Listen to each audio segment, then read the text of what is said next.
In less than 2 months, the current Biden administration is going to give way for Donald J. Trump's second term in office, a term many are calling Trump 2.0. Speculation is rife that this new chapter will usher in a wave of significant changes.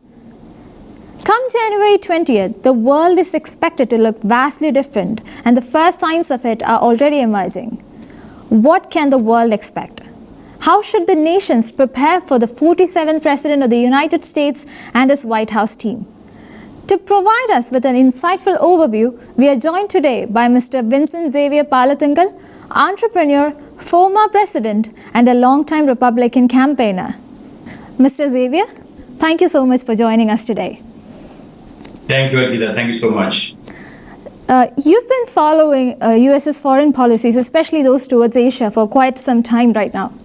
And when it comes to the first administration of Donald J. Trump, he revived Quad, one of a very significant quadrilateral security dialogue between Australia, the United States, Japan, and India. As he enters his office for a second term, how can we expect his administration to shape Quad's future policies? Okay, it's a very excellent question. See, the Quad alliance, that is basically a necessity of the times. Trump started the initial meetings and initial procedures for the Quad meeting, but at the same time, it has continued without any obstruction from the Biden administration, because everybody understands that an alliance between India, US, Japan, and Australia, that is the key to take care of international trade routes in the South China Sea, as well as making sure that the world order is not being sabotaged by the Chinese aggression. So primarily, no matter who is in power, Quad Alliance is the need of the world, especially that area of the world. So that's going to continue. Since Trump is a big proponent of Indo-American cooperation and Indian-American relationships are at the top when he was in White House, I am hoping that it's going to be all the more strengthened under Trump 2.0. Thank you, sir. It is no secret that Quad was created to counter China, and especially in the Indo-Pacific region. And when we talk about the Indo-Pacific region, we cannot miss the conflict in South China Sea. How can Trump handle this conflict in South China Sea, because it is such a vital trade route, and he also has to maintain relationship with its regional stakeholders? How is Trump going to manage all of this intricate problems in his second administration? See, the problems are mostly faced by the countries in the region. So if you know, I mean, there are disputes with the Philippines and many other nations in the region. So primarily, Trump is going to be an ally for all those nations to counter Chinese aggression. They don't have the military power to deal with China, and that is what America is going to provide with their military exercises and military presence in the in the South China Sea. These are international routes. There should not be anybody stopping trading routes. International order will be disrupted. So it is basically a need globally for the international order to prevail. So all the nations in that region, they need America's help, and that is where Trump's administration and the United States administration is going to come in and say that we are ready to provide you the cover, but this is what we need to do to have those deals in place. And Quad is definitely one of those agreements between the US and the nations in the region to help those nations. So primarily, it's the need for those nations in that region. So there is no way it's going to be difficult for Trump to strike those deals to make sure that the South China Sea is protected from Chinese aggression.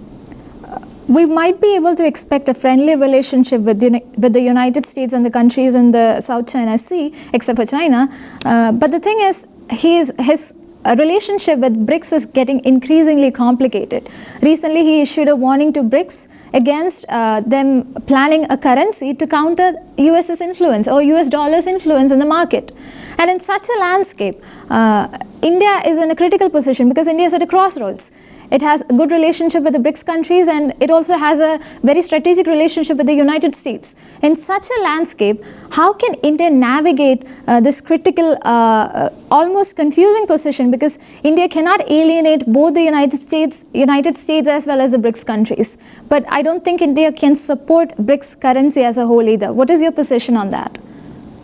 Absolutely, I totally agree that BRICS currency proposal is untenable, especially for India, because China is going to be the big elephant in the room when it comes to BRICS currency, and China is the biggest adversary geopolitically as well as economically for India.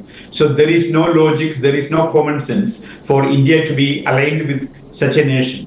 And if you look at the other nations in the equation, again, they're not reliable democratic leaders of the world. Russia, another autocratic administration that is, that is in power for a very long time. It's unsteady. And even look at the other nations that they're talking about. Brazil, not a very reliable, democracy that you can rely on at this point. And the same thing with, South Africa. Again, political issues, political turmoil. So there is no other country in that BRICS equation that is making it, conducive for India to be part of it. And India is going to be the biggest loser in the BRICS equation because China is going to control the huge majority of the BRICS economy, the BRICS currency. So definitely, and China is India's biggest trading partner. So with all those numbers in place, definitely it will be suicidal for India to be part of BRICS. That's my opinion. And India will never be, especially with the relationship that Modi and Trump has between each other. They understand that an Indo-American axis is kind of the future, the democratic future for the world, where people's rights, people's liberties, and their freedoms are protected across the globe. So China is not a party for India to be aligned with when it comes to the currency policy, economic policy. So and with this relationship, no matter whether whoever is in power in Delhi, it doesn't matter. But at the same time, BRICS is not a way that India should pursue. It is not in India's best interest. So India should definitely have those relations with those countries for whatever India needs for those relationships to be. But at the same time, there is no way joining that currency, the BRICS currency. I don't think it will ever happen. But at the same time, it is not in India's best interest to be part of even those discussions at this point. As you so clearly mentioned, the United States is clearly a unique nation, a very special nation. India and United States has a very close relationship, and especially it is very friendly towards most other nations in the world, say for a few countries like Russia and China. And when it comes to United States, we often see it as a more prosperous nation, and everyone from South Asia is actively trying to migrate to the United States in search of greener pastures. So in such a landscape, one visa route that we are mostly pursuing, or we are mostly hoping for, is H-1B visa. And just now we received news that the 2025 cap for H-1B visa is already reached. And many of the many of the foreign citizens in the United States actually worry that they may not be able to get H-1B visa in the future. So when Trump returns to office, do you think he'll pursue the same policy? Will he restrict H-1B visa? And how will that affect USA's relationship with other nations, especially the South Asian nations? President Trump, as a person who is exploring whatever is the best for the United States, I think he never objected to, he never created any problems for the H-1s. He's just exploring what exactly can be done to make that better. I was an H-1 employer. I have done hundreds of H-1s, mostly for citizens from India, and I have done a lot of so many green cards. I know from my personal experience how flawed that system is. So when something is so flawed, basically it is better for us to completely remove that and think about a new design. Yes, the craving for the American H-1s were big in India during the 90s and the early 2000s, but that is not the case anymore. That should not be the case anymore. India has progressed, way better compared to those days, and there are a lot of opportunities in India, as you see, being created. So the craze for the American H-1s should not be a big push in India, especially when Indian economy is growing so fast. So people wanted to move for economic opportunity. So when they were moving from India to the United States, that is primarily for the economic opportunity. So if those same opportunities are in India, the craze for the H1s will not be as much as it used to be. And plus, it is not in the best interest of the United States to bring in huge number of people from countries and from civilizations when they kind of come and they form their own islands. So basically, the United States has to take care of its own interest as well to make sure that we have a reasonable, homogeneous situation with the people's patriotism and craving for the country's ideals and values. And so everything has to be taken care of by the president. So it's not just about India. President Trump has to look at various aspects of this issue and make sure that whatever is the best for the United States has to happen. And I'm sure that is not going to be fundamentally a question that's going to challenge the strategic need for Indo-American partnership on all the other fronts. So I'm not expecting any controls, as far as, especially because it's President Trump, but anybody who is the president, I really wanted as an H1 employer from the past that somebody has to look at it and change this system in a way that is the best for the United States as well as the best for the people who come on H1 visas. I know a lot of people, Indian American H1 technology workers who came on H1 visas. Now they are waiting for their green cards in a perennial way. Sometimes people say that it's going to take 50, 60, 90 years for them to get their green cards. So the whole legal immigration system based on the H1 technology worker program is flawed. So that needs to be fixed. And whoever is in power, I strongly recommend for that to be fixed. And if it is so flawed, then basically we have to start from all over. Think from the scratch.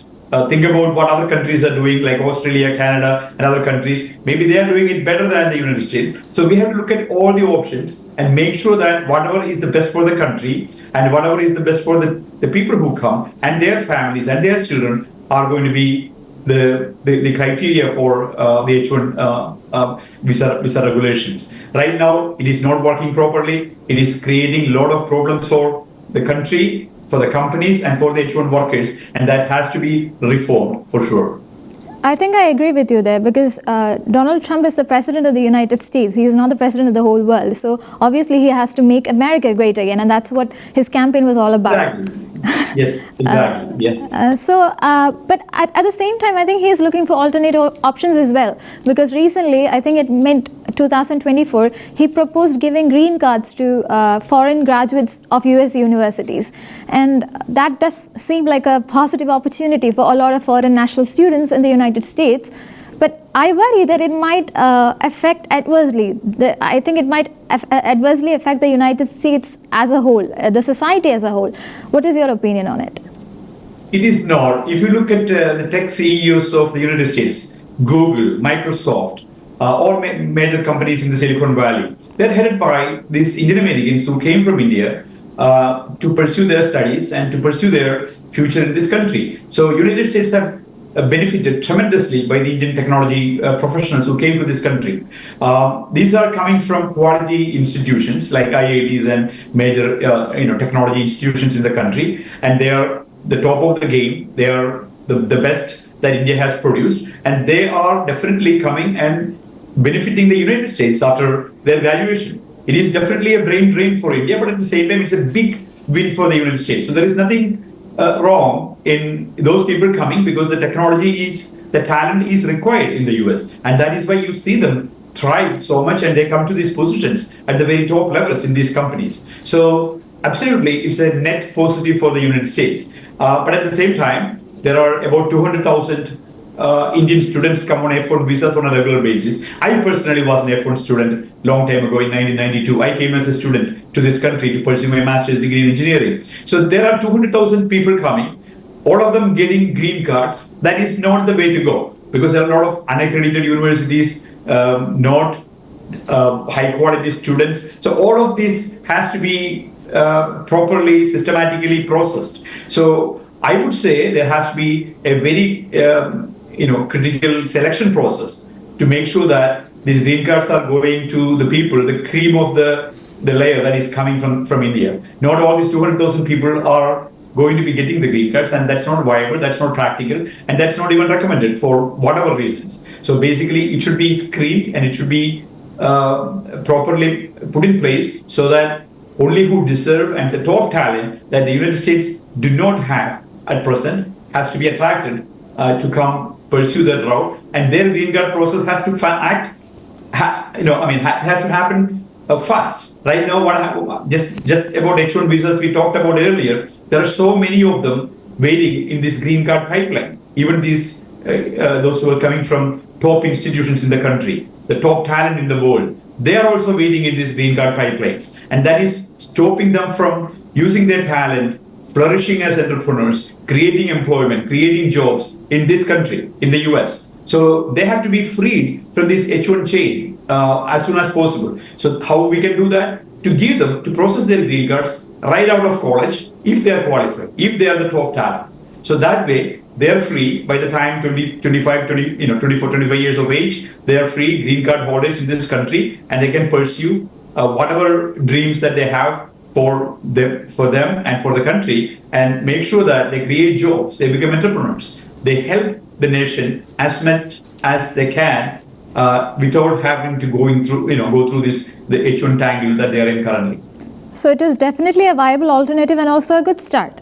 Again, during the first Trump administration, the rapport between Donald J. Trump as well as Narendra Modi was widely famous, and it led to landmark events like Howdy Modi and Namaste Trump in United States and India respectively. How do you foresee defense cooperation between these two democracies evolving in the second term of Donald J. Trump? Excellent question. So the defense cooperation between two democracies, the largest democracy and the oldest democracy in the world, that's what we need to see in this world. Yes, it's going to be tricky because administrations change, like we just saw in the United States, and we may possibly in the future in India. But at the same time, people's will is what is the most important thing in democratic world. So if that is the case, the alliance between the United States and India, it's going to be the model relationship between two democracies. So the defense relations they have, it's going to help them make sure that the world remains democratic, people's wills, people's liberties and freedoms are intact, and nothing is going to be challenging that. And they somehow develop that personal chemistry between these two leaders. And I mean, Trump is a patriotic American, and Modi is a patriotic Indian. So there is nothing wrong in being patriotic. We understand this global order is not going to negate the existence of nations. Nations have to exist. People have to be proud of their countries wherever they live, whatever country is supporting their livelihood. So that is the message for both of these leaders. President Trump is not asking any country to surrender their sovereignty, their love for their nation. And the same way, every leader of every country should have that love for their nation. And that is what is going to make sure that there is healthy competition and there is no unnecessary wars and there is no suffering for the people. So that is what these two leaders can create by creating an axis of democracy between India and the United States, wherein people's will is what is going to be given the most important place in the democracy, not the other way around, not the leaders, not the bureaucrats, not the administrative class that is working behind and their opinions, their ambitions, but people's will. Whatever the people of the country wants, whatever the people of the world wants, and that's what democracy really means. And that is what this alliance between India and US in every other way, including defense. Speaking of democracy, I think I'll have to draw your attention towards the situation in Afghanistan, which has remained volatile since the abrupt removal of its troops. US's abrupt removal of the troops from Afghanistan in 2021, and the situation has not changed since then. And India, being a country which prefers a strategic stability all around, everywhere, India is in a tricky position. India is not satisfied with the situation currently in Afghanistan. And as we look at the situation Bangladesh right now, that also is not promising. So can we expect a US-India collaboration to resolve these conflicts in both these directions of India? Absolutely. These two countries that you mentioned, Afghanistan as well as Bangladesh, India has invested heavily into their infrastructure, into projects that are really helping people. And if you look at Indian help versus Chinese help in the region, India helps with a genuine concern for the people and in a mutually beneficial way, with policies that are not really hurting the nations that are receiving the benefit. And that is true in Afghanistan and that is true in Bangladesh as well. So India is heavily invested. So India has to make sure that its investment, its work in those nations are not going to be wasted because some fundamentalists are in control of those nations. So primarily, India needs to make sure these countries are stable and India's investments are safe, and India can have these relations going to help the people in those nations as well as to create opportunities for India in the region. So there is no other ally other than United States that India can think of to make sure that to make these things right.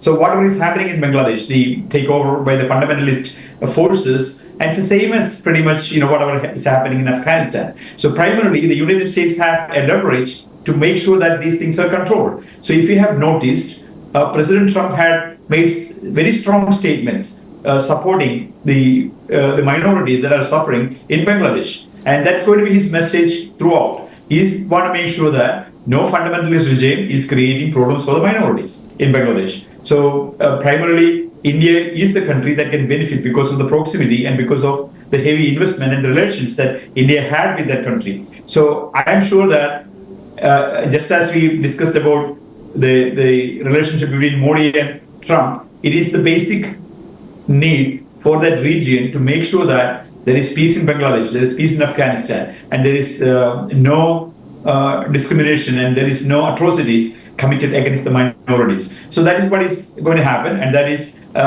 going to be the alliance between India and the United States that's going to make it happen. To play the devil's advocate here, Donald Trump is known for actually using tariffs as negotiation tools in case of any trade disputes, even with his allies. So do you think India-US relationship is robust enough to weather any disagreements in trade policies if they arise in the future?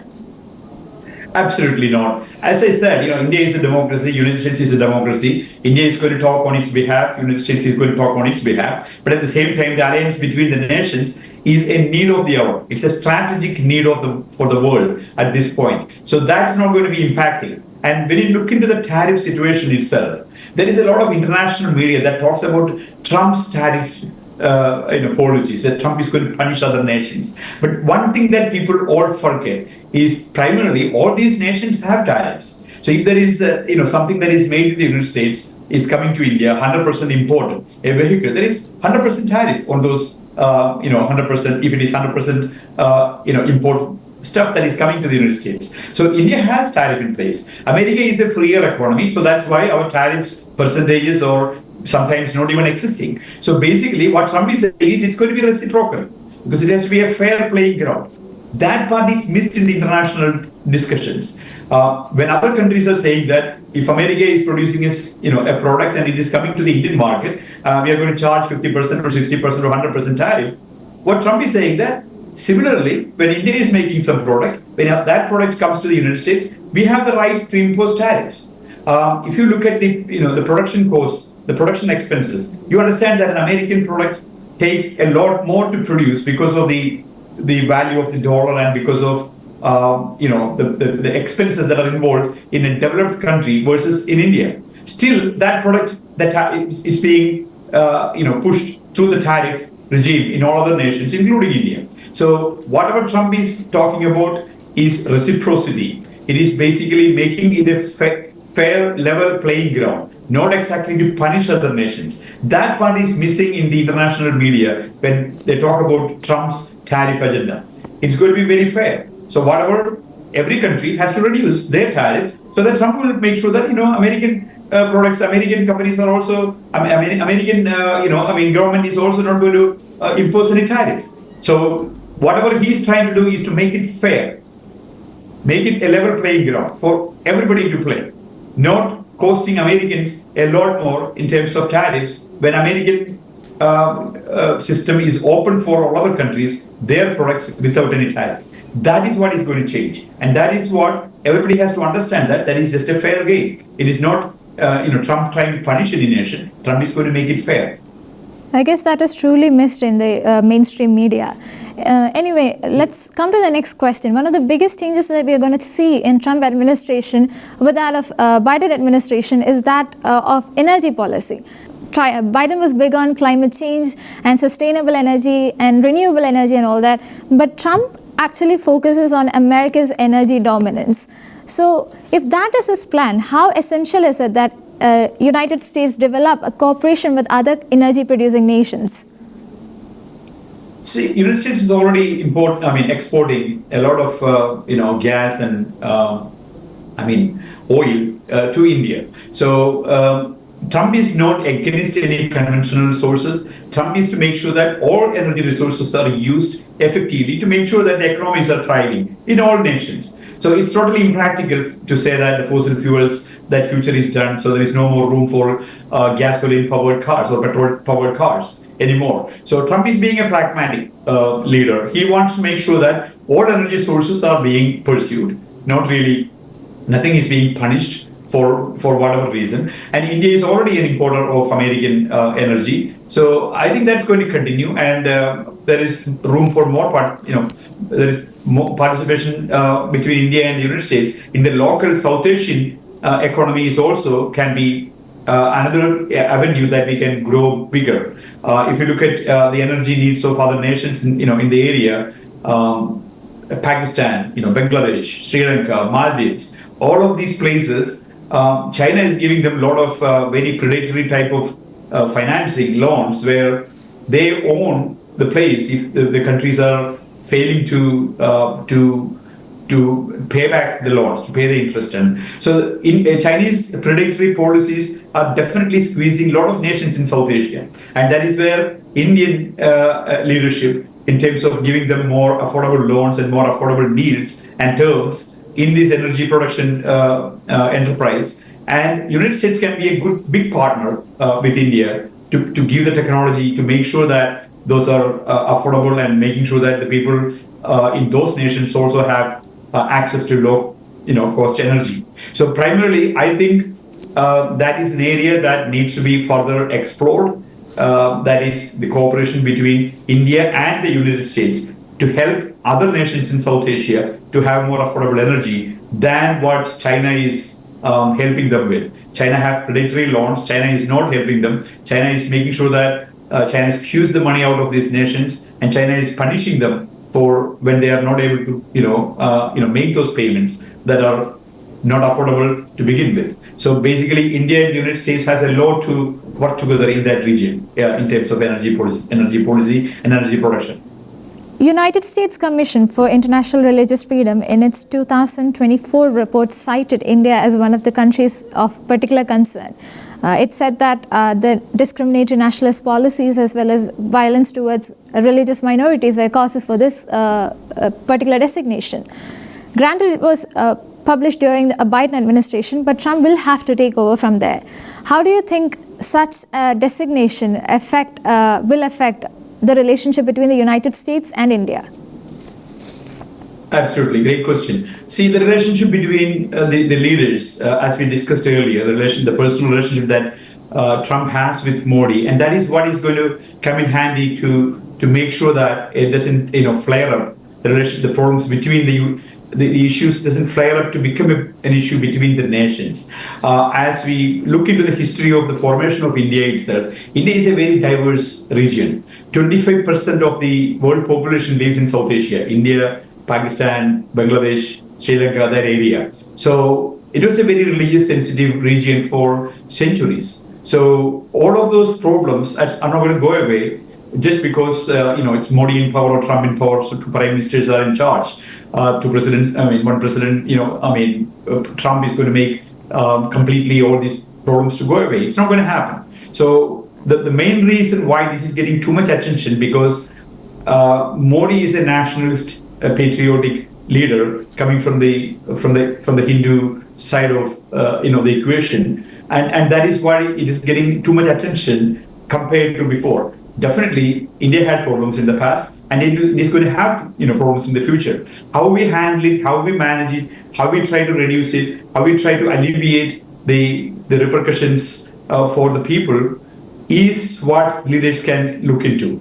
Not necessarily to worry about one issue that happens and that is going to flare up and create problems between two nations and who are strategically so important to be connected, like United States and India. So apparently, whatever the index that tracks India's progress, it's improving from earlier days, from 2000s, from 2015 to 2020. It's been getting better. So definitely the things are under control. I don't think it is going out of control, but that doesn't mean that we have no room for improvement. We have to make sure that there is a proper dialogue and there is definitely proper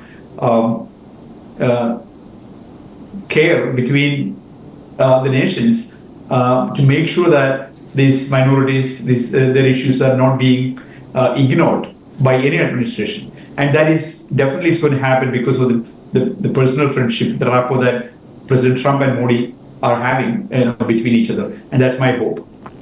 Well, neither the USA nor India are perfect nations. Neither the leaders are perfect. But yes, sir. But there is certainly hope for both the countries, right? Like if you think about the US, it's the same thing. When Trump is talking about America first, the first thing that he hears is about racism. He's a racist. He's against all other people. Whereas he is not. If you look at his administration, very diverse administration from different religions and different races, different ethnicities. So he doesn't really care for race, but he cared for the country. So when he cared for the country, when he made the MAGA movement, Make America Great Again movement, people started accusing him of racism right away. See, that's the same thing that Modi is going through. Modi is trying to make sure India is strong, India is powerful. He's maybe promoting, the Indian ancient wisdom, the traditions, whatever the original Indian ethos. Maybe that is making him look like he's trying to ignore other religions or whatever. There is nothing wrong in India being proud to be India, Indians being proud to be Indians. There is nothing wrong in Americans being proud to be Americans. All these race, religion, all of subsets has to live together peacefully.